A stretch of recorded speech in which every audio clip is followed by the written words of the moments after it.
Welcome to some new r/malicious compliance stories, where people comply to the letter but not the spirit of a request. I hope you had a great day. The first story is called The Second Job. About 16 years ago, I was working as a greeter at Olive Garden as a second job, just to make ends meet. The day before Mother's Day, I was about 10 minutes late punching into work. I was coming from my primary job, changed clothes when I got there and punched in. The manager immediately pulls me aside and said that I needed to be more courteous to my co-workers and show up on time, as my being late affects other people. I responded that I was aware, and I did call in to let them know I would be late, and that the person who answered was the person I was taking over for, and that she said to take my time because she was just going home and spending the night alone. No big deal. The manager laid into me. She told me that I'm not the type of person that can hack having two jobs, that I was too inconsiderate to work two jobs, and that maybe I should choose which job I value more and quit the other one, and that if I quit the Olive Garden, that I would not be welcomed back. Initially, I thought, well, I'm not going to let you chase me away, but then I realized this is a second job. I don't have to be here. I don't have to let her talk to me that way. I went home and told my significant other, who also worked there as a second job, what was said. We mutually decided that I should quit the Olive Garden. So I went in for my morning's Mother's Day shift, wearing my street clothes, and went to the back office to find the manager. I said, I put a lot of thought into what you said and have decided that you were right, and working here for you is not for me anymore. She looked stunned and said, well, you're going to work today, right? You know Mother's Day is our busiest day of the year. You can't just up and quit, today of all days. I said, well, maybe this will be a lesson for you on how to speak to your employees and how to be a decent human being. Besides, you said yourself I'm too inconsiderate to work here. And with that, I walked out. Have not set up foot in another Olive Garden since. The next story is called First Work Experience. My first ever job in high school was working concessions at a movie theater. The work environment was awful. Concessions is already a stressful and thankless minimum wage position. I was spending hours at a time sweltering in front of an industrial popcorn popper, splattering hot oil everywhere, or getting chastised for not meeting the average transaction time benchmark of 45 seconds. All while getting yelled at by customers who were justifiably angry about the absurdly high concession prices. But beyond that, they were way understaffed. Like 26 filled positions out of 54, with very high turnover. So they were constantly overscheduling us, even though we were mostly high schoolers. This was late spring, during the school year. In my second week, I was given a 16-hour schedule, 5 to 9 PM, Tuesday to Friday. I barely had time to do any homework. The next week, they gave me a 22-hour schedule, 5:30 to 11 PM. I went to my supervisor and said that I couldn't work that late on school nights. Half an hour later, I was called off the line and into the manager's office. Two supervisors and an upper manager were there across from me. They started in on me about how I needed to be a team player and everybody needed to pitch in until they could hire more people, and how none of my peers were complaining about the extra hours. I insisted that I needed to have time to do schoolwork on school nights, and that it was made pretty clear when I was hired that students wouldn't be given more than 15 hours per week during the school year. Then the manager leaned forward and said, in that awful patronizing voice that I'm sure everyone knows, well, in that case, it sounds like you might not be a good fit for this company. I was like, is this guy trying to scare me with the threat of getting fired? It's not like I have rent to pay or mouths to feed or health insurance to maintain. I'm just a high schooler working part-time for spending money. They are the ones that are desperate for workers. It felt like a stupid bluff from someone who was used to bossing around inexperienced kids who didn't know any better. So I nodded and said, yeah, I guess you are probably right. He looked confused for a second, so I clarified. I don't think I'm a good fit for this company. The three of them were just sort of sitting there staring at me. So I stood up and said, so, will you mail my last check to me, or do I have to come in to pick it up? I wasn't being snarky. This was my first job, and I had no idea what the protocol was for this sort of thing. Then the manager said something about how I should finish the rest of my shift. It was only 7 PM. The rush was just starting, and take a day to think about it before I made any rush decisions. But I was already super done with this place. So I said, that's okay, I've made up my mind, clocked out and left.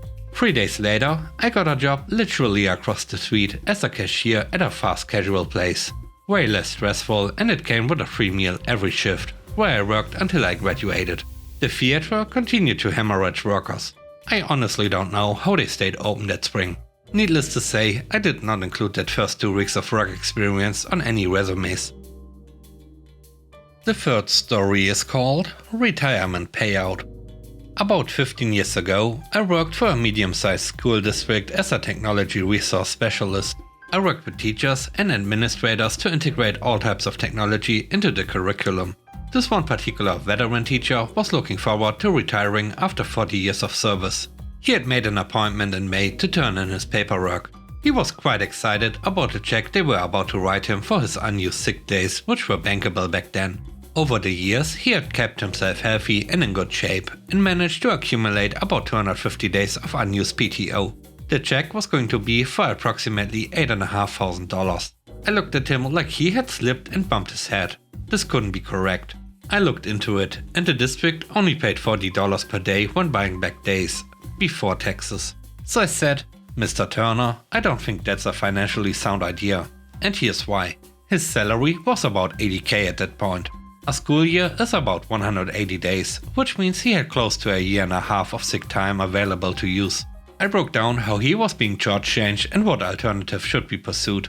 I told him that he should sign his contract for the following year and spend a month in the classroom before taking time off for the entire year. Since he has the PTO hours, he would continue to be paid at his normal salary the entire time. And since he is still an employee, they would continue to pay his insurance premiums for another year. Plus, he get another 10 days of PTO to add to the kitty. As a bonus, if he get bored at home, he could come back to the classroom before the year is done." He looked at me and said, "But you need a note after 3 days. I said, "Go see your provider and tell him that you are feeling really depressed about retirement and life change."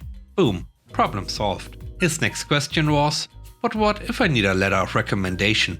At first, I thought he was joking, but he wasn't. I asked, why would that matter if he's retiring? He looked thoughtful and considerate. I told him he had enough days to rinse and repeat for a second year.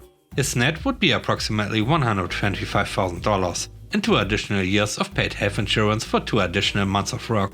I did recommend that he discreetly let the principal know that they were going to be out for an extended time beforehand, so as to acquire a quality pool substitute teacher for the year. That next year, I saw him about town and he'd taken my advice.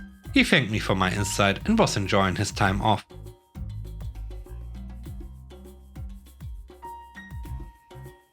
The last story is called No After Hours Work. I was a programmer working to build up a new department, where I was the only staff member other than my manager. My manager would talk to clients, and I did everything else. I had about 40 clients with websites getting information from 80-ish satellite communication sensor arrays with up-to-the-minute updates on those web pages, which I also built. I built a whole monitoring system to text or email me if there was an issue. As more clients came online, the notifications of systems being unresponsive or missing data retrieval windows became more frequent, and I often had to log in after hours to fix things.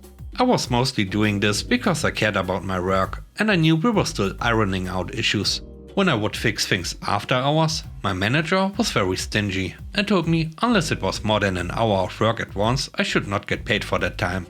I told him that it was getting to be a lot of little intervals in the evenings and weekends, and I should be paid to be on call. He refused to discuss on call, and even the few times he did get some of the evening time paid out, it was my regular hourly rate. No extra pay for overtime. I also found out a few months later that I was paid over $10,000 less than the salespeople selling the services I created. So I confront my manager about the on-call and overtime again. I tell him that my time outside of work is being significantly affected by these after-hour issues, and that it's waking me and my partner up in the middle of the night, and that he needs to pay me to do on-call. I had done this for over a year now, with literally no breaks. "Well, it's not really on-call," he says. "If something breaks in the evening, if I'm watching for it and then fixing it, what is that?" I ask calmly. "You just occasionally see if things are working and fix them if they are broken. But that is not on-call. That's just caring about your job while we get things working. We are not paying you for your after-hours work." "Okay, I understand." That weekend I turned off my phone since I was not on call. A system that my system relied on goes down and all of the data flow stops. Everything comes crashing down. I turn on my phone Monday morning and my phone tries to process over 1100 text notifications and even more emails and freezes. I get to work and my manager's phone is ringing off the hook and I can hear clients yelling at him on the phone. He's wet like a tomato and freaking out. He demands to know what happened and why it has not been fixed yet. I don't know. I wasn't on call and I walk out of his office to leave him with the angry clients. I quit a month later. And with that, we end today's video. Let me know what you think about the stories. On a scale of 1 to 10, how would you rate the stories and today's video? I hope you enjoyed the video. If you like what I do and would like to support me, please subscribe and hit the like button. I hope you have a great day. Stay safe. Bye bye.